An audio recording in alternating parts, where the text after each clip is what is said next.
Ce înseamnă să fii instalator? Ce înseamnă să adică fii instalator? care ar fi cerințele legale, în primul rând? Trebuie să ai o anumită pregătire? Din punct de vedere juridic al actelor, ținând cont de faptul că lucrăm cu rețelele electrice și cu curenți, cu tensiuni, cu energii mari, unde pericolul, dacă te-ai curentat, nu e ca și cum te-ai oprit un pic cu apă. Da? Te inflamezi, pui o ținalifie și trece. Nu, aici poți să mori. Sau poți să pui în pericol bunurile, viața sigur că da. Rețeaua pe care o folosește toată lumea. Sigur că da. Atunci ANRE-ul organizează examene pentru fiecare nivel de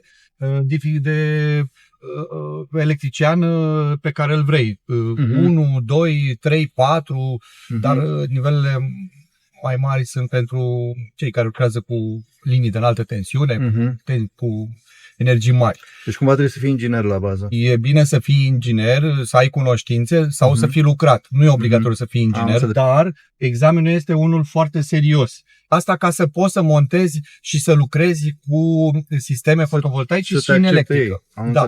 Dar mai mult decât atât, în cadrul programului Casa Verde, ca să poți să obții autorizare să poți să lucrezi ca instalator în cadrul programului Casa Verde, dar cred că și altele, pe lângă acest calificare din partea ANRE-ului, mai ai nevoie de un examen și un curs de specializare în domeniul fotovoltaic.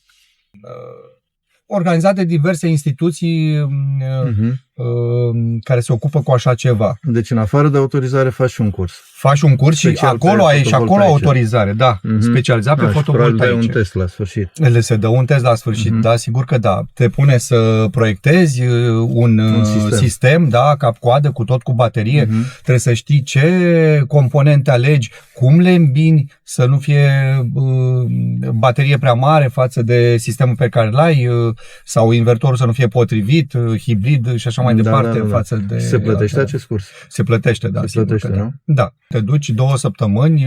Chiar vreau să te întreb cam cât durează. Deci 2 săptămâni durează, zi de zi te duci la curs, ți se prezintă sistemele. Mă gândesc că și cei care predau sunt din cei autorizați să predea astfel de... Da, sigur că da. Sigur că da. Tot agrementări de la ANRE,